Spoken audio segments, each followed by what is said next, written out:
Welcome to Baseball Biz on Deck. I am Mark Carbon, and with me, of course, is Mr. Matt Germain. Hey, Matt, how you doing today, buddy?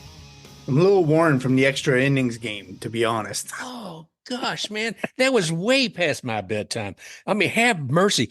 Only thing worse I can think of is if they weren't playing at the Trop, if they were all the way out in L.A., and I had, oh, gosh, I guess it'd been like 3 a.m. or something. But whatever it was more than my constitution could handle. But it certainly wasn't more than the Rays could handle. Right. And that was encouraging to see for sure.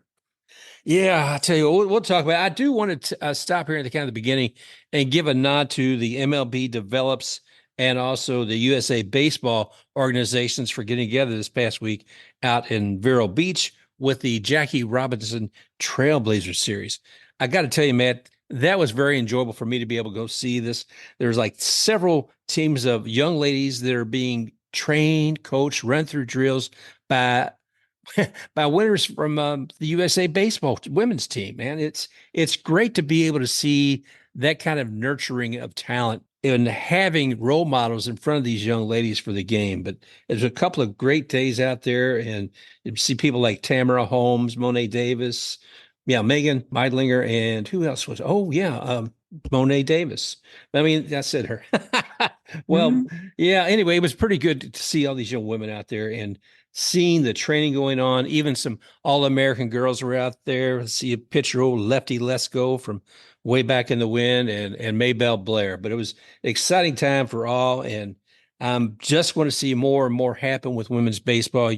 You guys have probably heard enough of me on this, but it's kind of something close to my heart, seeing an advancement to the point where we have like NCAA Division I and then a professional league for women again. Absolutely. No, that's always encouraging. And I think you're seeing it in all sports now. And even up here in Nova Scotia, like my one of my daughter's best friends is playing with boys in 2 different levels. She's playing provincially, she's playing regionally, and she's doing extremely well. She's one of the best players on the teams.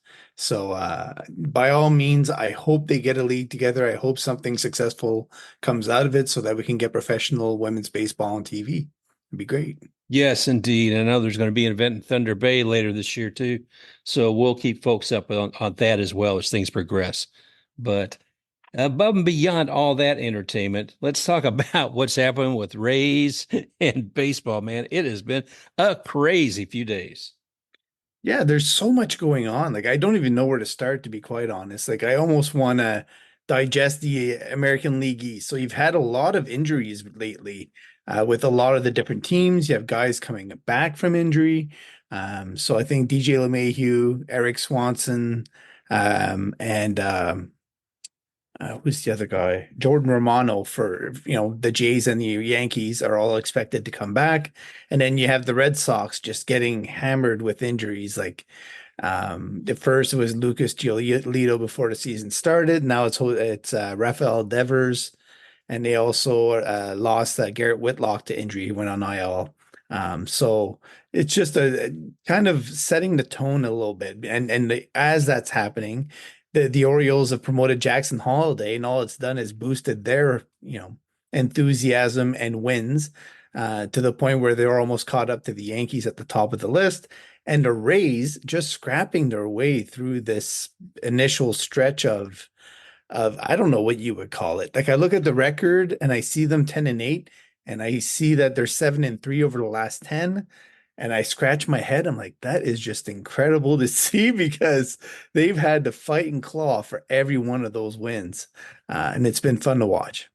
It has been an exciting time, especially like you say with the American League East.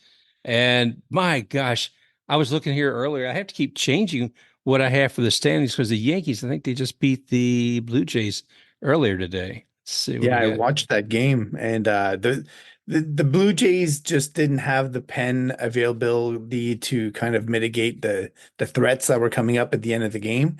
But like the Rays, who continue to throw, balls over the plate to Mike Trout, they did the same thing with Juan Soto, and he punished them the entire game. So, um, it's one of those things where you want to challenge the best because you want to prove you're the best, but at some point in time, it's not the good idea.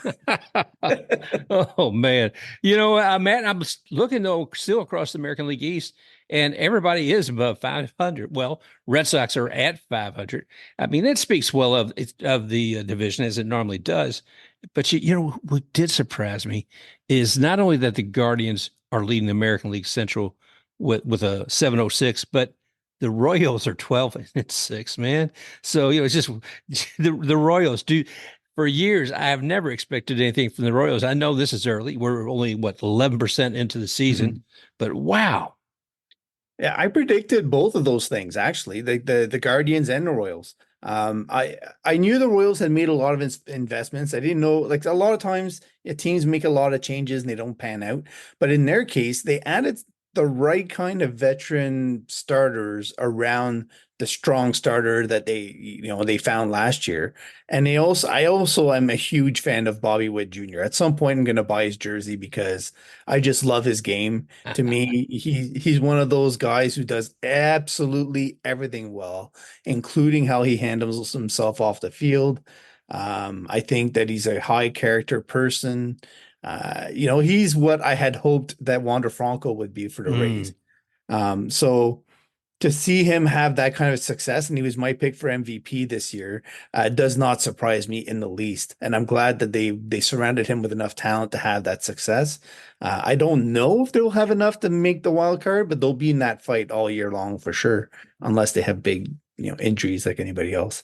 But the Guardians are. I had them at the top of that division. I think people underrate a little bit like the Rays, where they have a knack for getting the most out of their young pitching and out of pitching that people may or may not be aware of. And I knew that their hitting would take a step forward because I know their prospects and their young players enough to have belief in that. And once you have that, you look at the rest of the division and you also have their experience and leadership of Jose Ramirez. You're like, yeah, I can see a pathway for them to win that division. Same thing with the Brewers on the other side, and yeah, in the NL Central. I had strong faith that they would also have a good start to the season for sure. Yeah, they and the Cubs are kind of a neck and neck. Hmm. Really going to be curious to see how the Cubbies do. I know their fans are been waiting for something for a while. And let's see what we got there. Not surprisingly, the Dodgers leading the NL West, but I actually was at 571 or 12 and 9 because you got to remember they had those games, actually Yeah. preseason season games across the ocean there. Uh, House of cards, Mark. uh, I'm telling you, when the pitching catches up to them, I know they have depth. They have Kershaw. They have people coming back, but there's something about the makeup of their lineup that is so top heavy. It only takes that one injury, a little bit like the Yankees, to kind of throw everything off kilter. And I still think their pitching's gonna have more volatility in the end. Now, having said that, the other NL West teams haven't blown the doors off anything yet, and the Giants are, we saw a little bit of that recently with, their pitching isn't as elite as I guess I thought it would be early on. But anyways, it's fun to see a lot of different teams moving around and having success. I think the Dodgers will probably take a step back sometime during the year. it'll be interesting to see because I keep thinking, Matt, of Steve Cohen and his Mets. Hmm. And, what looked like it was going to be a great team, but we knew there were some old arms there too. And that didn't help. But he was putting money into it, felt like it was an owner who cared, who wanted a championship, but it just didn't happen. Uh, Hmm. I've, I'll be honest with you, I probably have not been as positive about the Rays as my own emotional state would have liked to have been. But they're proving me wrong. I mean, I was talking with my wife Karen earlier, and I said, I should ask Matt if he had a magic wand and who he would have for his rotation if everybody was good, if everybody was 100% Oh right man. now. I mean, Wow. because we have five guys that aren't there who would be a fantastic rotation in on themselves. But right now, Matt, I'm giving you all of those. I'm giving you all 10 of those guys, and you have to pick five for your rotation. But yeah, but so the Rays have never been all about the rotation. Like I think I've said this before, where you normally like through the through the growth of this playoff run that they've been on for 5 years, they've shared the workload pretty much 50-50 between starters and relievers. And the kind of and what's happened because of that is at the end of the year, the relievers have run out of gas a little bit, whether it be Nick Anderson, Diego Castillo, whoever. They kind of are on fumes. So I think what they're trying to do this year is to put more of the workload on the starters because they know they have four more starters coming. Yeah. So if you're able to, I don't want to say wear out, it's a bad way to term it, but if you're able to get the workload up to 6 innings for each of the starters that you have, and then the pen roll is what it is, and also use the youth of Shane Baz and Taj Bradley to your advantage. Those guys should be, and when they do get healthy and they return to the Rays, you should be able to ride those guys out to the rest of the year and not have to worry about it. Having said that, Shane Baz may be in the pen. I don't know because they do have a rotation set. So what I would say is yeah, the rotation and the pitching in general is not the thing I worry about. What I worry about is run production, especially run production against the best teams. Yeah. So I look at the Rays right now and how they've been able to achieve what they have, and what's been working is exactly what the Rays added this offseason. It's the support guys that were supposed to support the Josh Lowe's, the Johnny Arandas, the Johnny DeLuca, yada yada yada. Those guys that they brought in, whether it be Jose Caballero, Ahmed Rosario, Richie Palacios, those guys are doing their job exactly like the Rays had envisioned. And so to me, when you add back those guys that are missing right now, you're going to have guys that are sharp, that have had a lot of playing time early in the season, that's going to help them throughout the rest of the season, who have more confidence about their game than ever before, and who feel like they're a part of the team instead of having to fight for playing time all the start of the season. So I see it as a strength. Even though it's a struggle, it'll turn into a strength once the guys actually return. And then the team's going to take off because you're going to have Taj Bradley slide into the fifth role in a rotation. And then the pen should be stronger for it. So I really like the way it's headed. They just can't have a lengthy losing streak at any point. This is basically, where the Rays are right now. They can't get so far behind. We just talked about the Royals. We just talked about, some of the AL West teams. They can't get behind those guys so far that they need to play catch up all the way to the end. Now, having said that, is it a bad thing if they do have to catch up at the end? No, because then they end up hot and fighting if they do get into the playoffs and they're sharp for the playoffs, which is exactly what I requested before the season started. Yeah. Oh, I remember, man. You've time Yeah. and again, Matt, you've said about keeping them hungry. Mhm. Give them a reason, whether it's to fight out of a situation where they don't want to be, or actually being competitive for those rows. Yeah. And right now, gosh, I think we got our shortstop. I think he fought for it. And I don't know if anybody's going to come back and take it away from Mr. Caballero. He's been just bang up good. He's just so much fun to watch. So into it. He's in the moment. He's fighting hard. He's got his heart and soul out there. And even if it's not at shortstop, I know they'll fit him on the roster. And to me, as a perfect super utility role guy, if Carson Williams earns that spot eventually. But Carson Williams really the only threat to him right now at shortstop, and they have him in Double A right now, so you would expect that they give him a breather in AAA at minimum. So Caballero's got some time to keep sharpening his his season, and he looks pretty great.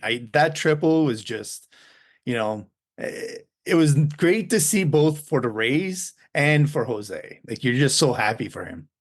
Oh, absolutely. I mean, last night with that 13 inning game in the ninth inning, Caballero came through. Let's see, was it two men on base and he knocked both of them in.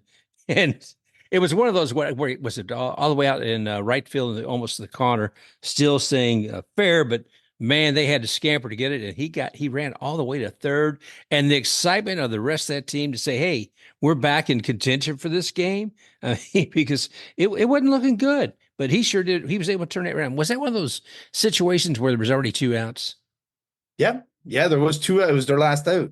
So, they were down two, and he tied the game with the with that triple. So, it's just the perfect, situation where the guys kept fighting with two outs, two singles.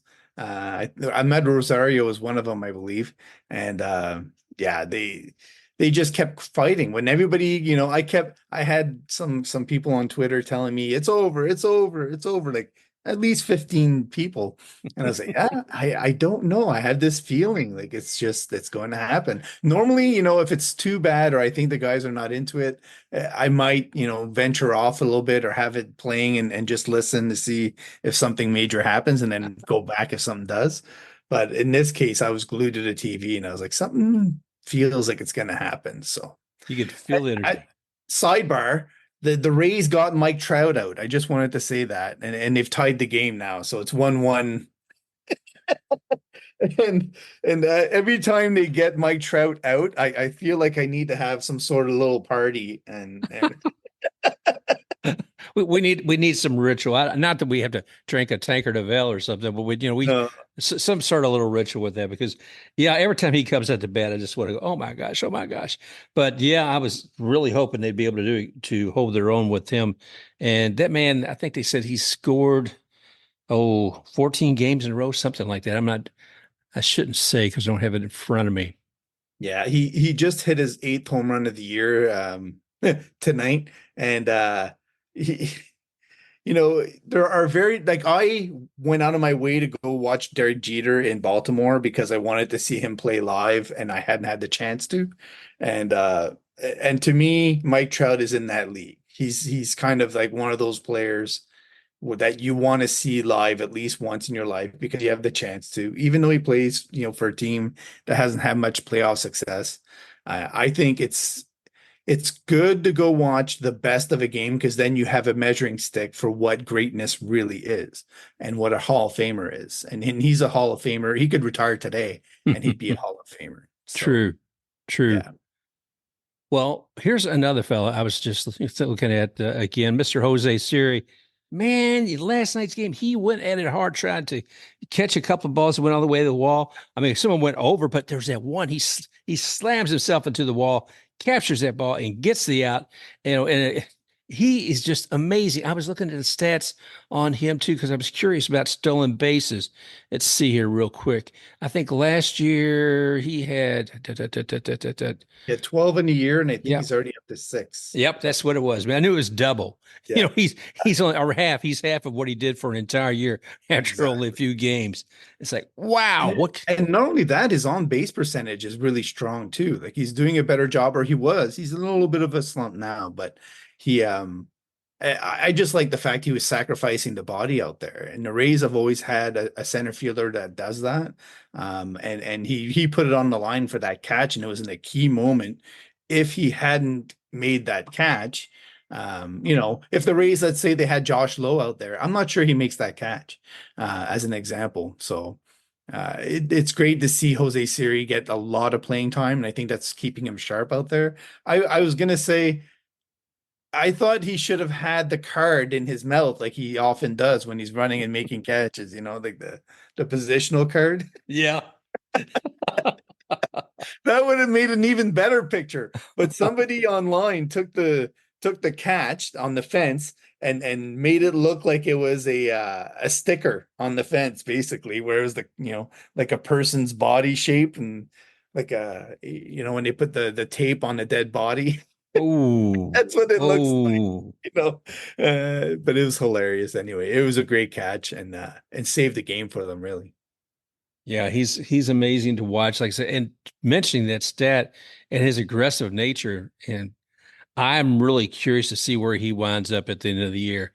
Let's see. Oh my gosh, another player I just love watching during these games, and of course that's Harold Ramirez. My gosh, watching that man. The most interesting thing to me, if he hits a home run, that's great. But I'm more excited when I see him hit that ball, and he knows he has to run hard to first. There is no slowing down with that man. Sets He an example, doesn't he? Yeah. yeah.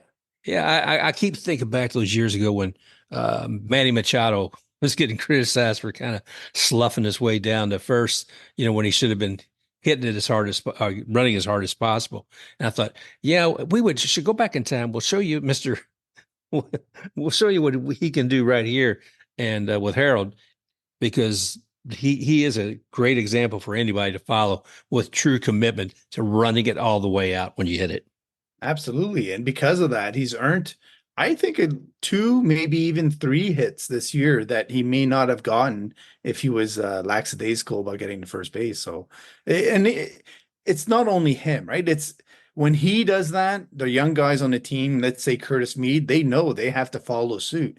Like you can't, see Harold doing that and then not push it yourself. So yeah, and the funny part, you mentioned Manny Machado. He's the first one to call out Fernando Tatis Jr. and other young guys in San Diego, and I think that's what's caused a lot of the rift there in the Padres. So if you're not willing to put it on the line like that, then don't criticize other people for doing certain things that you don't like. You know? Yep. Yeah. Oh my gosh. No, man, there's just so much about the game to enjoy. The personalities are part of it as well. There's Oh no yeah, doubt. yeah. Oh, so let's see, man. What are we coming up? So tonight is the next to last game in their homestand, and what they play tomorrow afternoon again with the Angels. Right. Where They have Ryan Pepio on the mound going. Ooh, So it's the first time like Zach Littell's on the mound tonight. He's seen the Angels already. So two starts in a row against the same team is not easy to do. They know all your bag of tricks and they've seen you. So but Ryan Pepio they haven't seen. So it'll be interesting to see what he can do against their if the Rays can somehow pull off a win against Reed Detmers, and they're actually, they've tied the game, they're threatening to score again. If they're able to win this game and actually make it a 3 out of 4 tomorrow, it would be impressive and set them up really well against the Yankees, who, even though they're getting wins here and there, and they're getting, a good record to start their season, they have issues just like everybody else that are significant and kind of bothering their fan base. So that's the next big one, I think, to me is how does this version of the Rays, without Josh Lowe, without Brandon Lau, without a whole bunch of their players, how do they fare against the Yankees? And can the pitching, especially the bullpen, rise to the occasion? oh, I tell you, the bullpen, I never know what to expect. And I got to tell you, I really felt not last night, but the night before, the first game here with Phil Matone. Mm. My gosh, brother. What was it? He gave up like, I can't remember how many runs. Was it 3 or 5 or something in that one inning that he was up there? And that has to hurt. I cannot imagine being that pitcher during that time. I don't know. Like I tried to dig into the numbers and um, figure out whether or not there was something physical going on. And I don't think there is. I think it's more of a matter of executing his game plan and you know maybe a lot of guys when they sign, I don't want to call it a big deal, but for him it was a significant deal. You put a little bit of weight on your shoulders and you try to do too much and be that guy maybe a little bit too quickly. But I did find when I was doing my number crunching that his high leverage numbers are terrible. Like even though he was with the Astros and he had a really good outings, they used him in a role that was not high leverage for the majority of the time. Mhm. And the Rays have to understand possibly that he may not be the high leverage guy that they might have thought that they were bringing in. So yesterday he looked a lot better, which was encouraging. That 13 inning game, he helped out, he chipped in, and he looked really good in his innings. So maybe that's a start of a turnaround for him, and we'll cross our fingers that that's the case. But I still would rather them find one, maybe two high leverage guys that they can add to the group, because Pete Fairbanks's cold weather issues and Phil Maton tell me that you can't put it all on Jason Adam and Colin Pache, because that's going to end up biting you. You're going to wear them out, and you're not going to have enough options. You have to spread the wealth, and to me, if you do get Shane Baz and Drew Rasmussen back there at some point, that would be ideal. You don't have to pay anything for them. They're there. They're trying to build innings. they're trying to rebuild really their entire profiles when you think about it, because they've been away so long. So give them that role, like multi-innings, elite relievers, and see how it pans out. Well, I'm excited to see all this. I mean, like I said, we got the Yankees coming up here in a couple of days. We'll head out for that, and we'll be right back at the Trop with the Tigers and then the White Sox. I'm actually going to go to Chicago and see these guys play. Really Yeah, nice. yeah. And And then, the South Stadium, I've never been there. What's the name of the stadium? It's not Comiskey. It's no, what is it? I don't know either, man. It's just, they've changed the name so much with sponsorships now. I can't even remember the name of the stadium. well, I'm going to the Brewers game after that. The next day, we're heading up there. And that was it American Field, American Life Field, but somebody said no, it's always going to be Miller Park. It's not going to Yeah. be Yeah. okay. It's Well, like the Jays, it's the Sky Dome, it's not Rogers Center. I love it, brother. Yeah. Yeah. Oh my. But my gosh, how are the White Sox doing? I mean, they're pretty well in the toilet right now, aren't they? They actually, they're fighting, clawing here and there. Like they don't look like they're gonna do much of anything this year. They're 2-15, I think. They're trying to remain an MLB team. I think they might get relegated. Jeez. If only, right? But Garrett Yeah. Crochet is one of those targets that's awkward, I guess is what you would call it. So he's having one of the best starts of any pitcher in MLB right now. He has to be a hot potato for them because he doesn't have and he's a little bit like Shane Boss. He doesn't have the innings pitched totals behind him to kind of say, well, yeah, he's going to be a starter all year long. So if they do hang on to him, there's a chance that he'll burn out at some point, and either this year or next, and then you're left without an asset. So to me, if they're smart, they'll trade him before end of June, and say, they'll maximize the value because they're not going anywhere. They're not going to win anything in the next 2-3 years. So, do the best you can for him. The one thing that I don't know is whether or not they should trade Luis Robert. And if he can actually come back, be healthy, and be of value, a center fielder like that, woo, they could get, 5 good prospects back for him. So I think that's the best way for them to go. They're working for a new stadium, bring some life back, get some value. They got Dominic Fletcher, which I like from the D-backs. So they have a few pieces that are interesting, but their pitching staff is a complete shambles. They have to rebuild it from scratch. So, yeah, they have a long road back. Ooh, yeah. Poor Pedro Grifo, I'll tell you. And I don't know, but I heard that Tony La Russa is still somewhere in the front office these days giving advice. Not sure if Oh, that's still the same. Yeah, I don't know. Enough said. And it's guaranteed rate field. I couldn't think of it earlier. Guaranteed rate field is the name that oh, yes, that's right. To formerly me, it looks Comiskey. like, remember the old Oakland Raiders stadium? Like it feels a little bit like that. Like it's all dark, black and white, and it kind of, I don't know, it's a little gloomy looking, I guess, when you think about it. But it's a nice stadium. I think it looks sharp if you're a serious person and you love your team. They kind of buy into it with all the color schemes.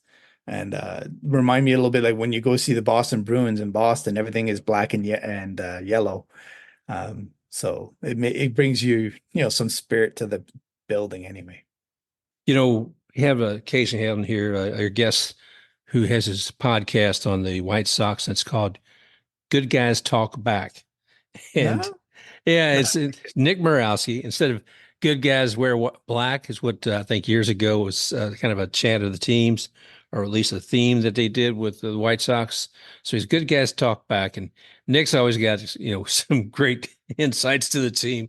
And I don't think he's a big fan of Jerry, the owner. I don't know if anybody is, but we'll maybe have to get him on here sometime soon. Hey, and a completely unrelated thing I came across today, and that is a baseball player at the University of Florida, Jack Caglione. Maybe that's how you say oh, it. He hit okay. he hit a 516-foot home run. Yeah, against the Jacksonville. Say that again. Yeah, I will, brother. The headline right here is that let's see, University of Florida's Jack Caglione hits 516-foot home run. This is from Sportsnet. And it says in 2019, Texas Rangers outfield Nomar Mazara launched a 505-foot home run, setting the record for the longest blast in the StatCast area. But he might have company the next few years if 2024 MLB draft prospect Jack Caglianone, let's not spell it, Caglianone, makes his way to the majors. I thought, I want to see this guy, man. He's 21 years old, Hmm. and I think he's a two-way fella too. So I don't know. Do you Surprised he's ever still watch college. do you ever watch the golfing guys that go around, they hit like the longest shots they possibly can, and they're like all torque oriented hitters. They don't care really. It has to be straight enough, like within boundaries, but they hit the ball hard and long. Baseball should have the same kind of thing before each game or during each game. 7 inning stretch. They get a guy out there that's just a masher, and he sits there and launches, 15, 20 balls into the seats. That'd be fun. I think the kids would get a kick out of it. And watching somebody like that hitting 516-foot bombs. Are you kidding me? That's insane. Uh, but yeah, it's funny you mentioned that too about the area, because I put out my prediction, my first one of the year for who I think the Rays might draft in the upcoming draft with their first pick. And the guy that I've kind of leaned towards is Tommy White. He's from LSU. He's a first baseman slash third baseman. He's from St. Petersburg, which is Hmm. kind of interesting. And he's had 1,000+ OPS all the way through his college career. More walks than strikeouts last year. A lot of power, and not really the greatest of support in his lineup. So to me, the fact that he was able to perform without being on a mammoth team when it came to the lineup says a lot about him. And he still performed. He still did well. He's a little bit like Junior Caminero in terms of the bling. He loves to have the chains around his neck and kind of wear the swag and the drip. Um, but he also does it in off the field in a humble way. If you listen to his interviews, a man of faith, he's very humbled, and he kind of says, when he didn't get drafted initially and out of high school, he was starting to question whether or not he could even play, or whether or not he should, reconsider whether or not he's good enough to make it, sort of thing.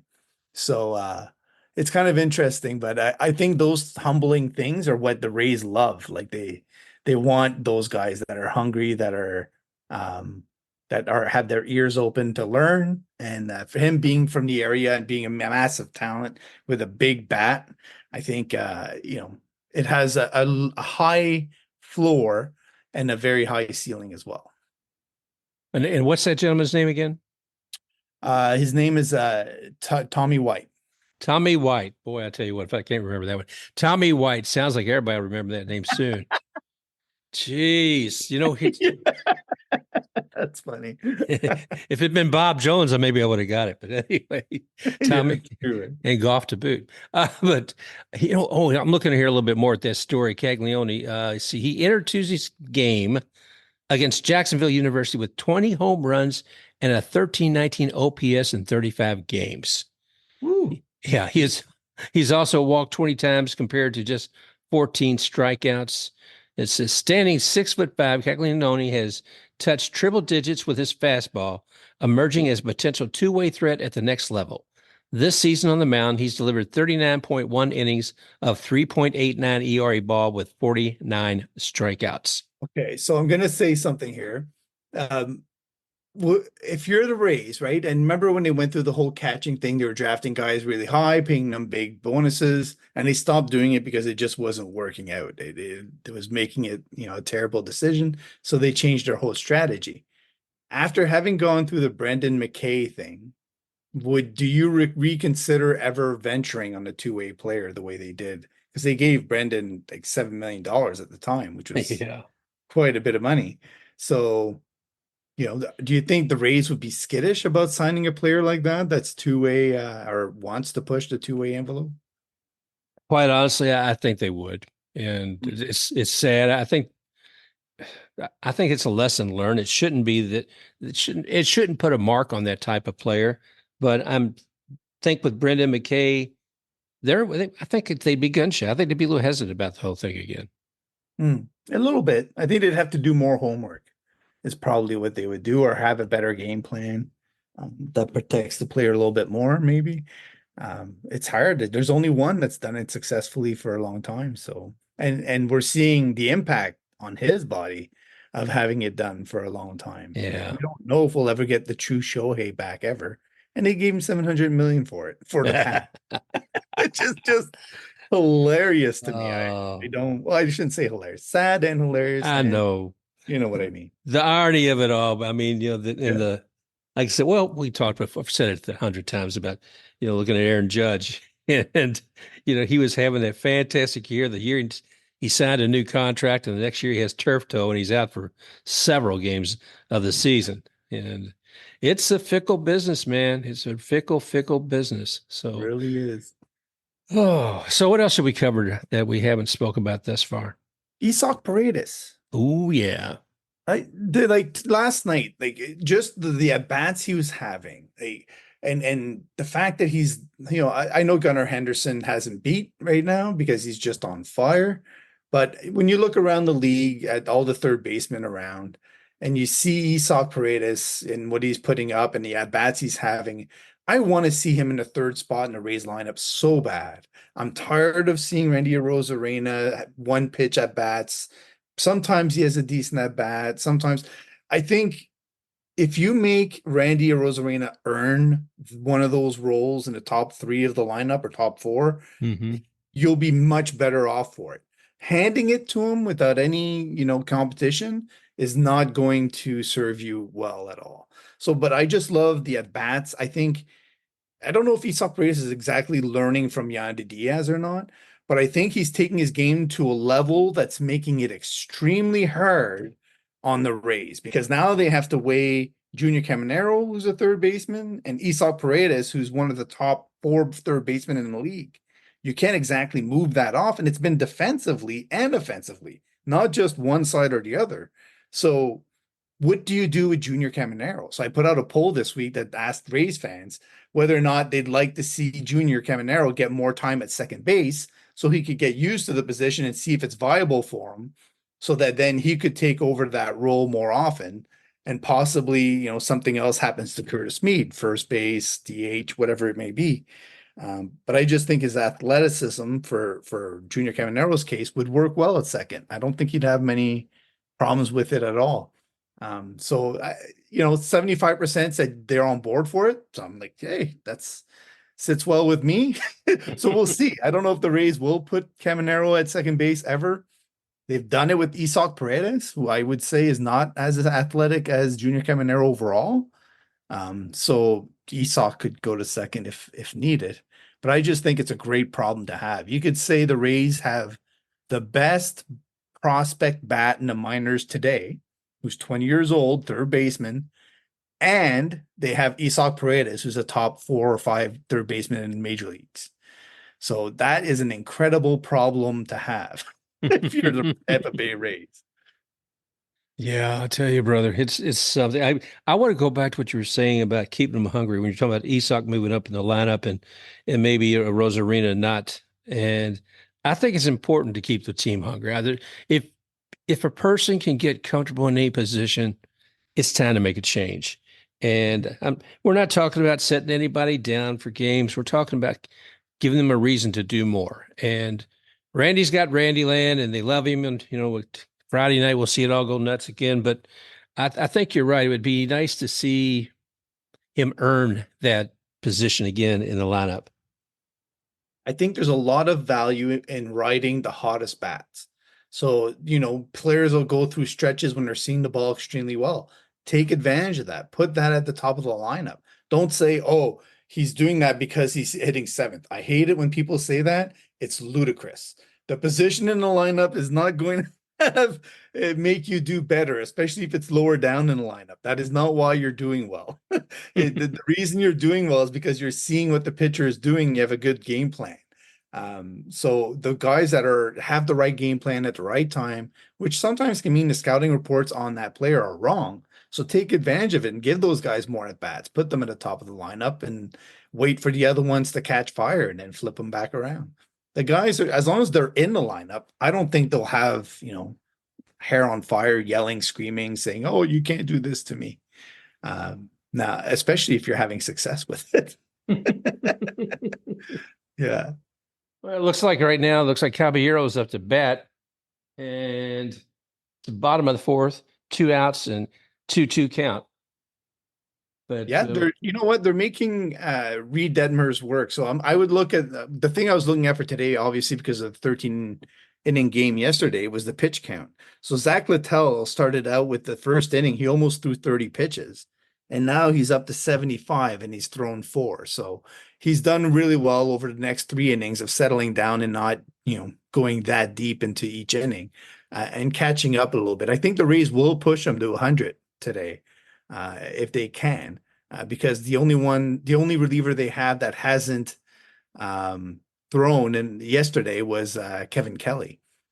So Kevin Kelly can go 2, possibly 3 innings if they really want to push it, depending on how well he's doing. And I think if they could get away with that, they probably would. The guys who have I think they have 4 guys that have only gone one night, not 2 days in a row. They could call in one of those as well, obviously, if it's close. But yeah, I think Reed Detmers, they're doing more damage against him than I thought they would tonight. And it's encouraging to see, even though, we know they're strong against left-handed pitchers. Reed Detmers has been one of the top 10 pitchers in the league this year. So to get 4 hits and a walk off him tonight is really, really encouraging for this lineup. Let's see what they can do to pull it through. I expect great things, like I said, for the season. I've Mm-hmm. I've been a freaking yo-yo. Let's be honest. Everybody has, even those with faith. They've been in your shoes. Yeah, well, I know I'm not walking on water, and I certainly haven't believed the team's going to be. But they'll see how they do, man. I'm pretty optimistic all in all. And what do we say? Let's take a quick look again at what the MLB standings. So the Yankees are leading 13-6, win losses. Orioles 12-6, Rays 10-8, Blue Jays 10-9, and Red Sox 9-9 as of this moment in history. So it's a strong, tight grouping. We're 2.5 games out in the middle of it all, but again, we're only about 11%, 12% into the season thus far. Should be fun.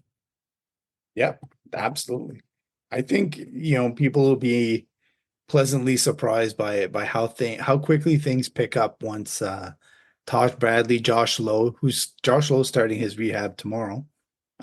So when they start getting those guys back, it'll be a boost to the team, boost to morale, get guys kind of more balanced and in the roles that they're used to as well.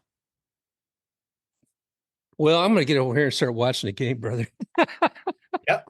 Anything else you want to share with our friends before we move on?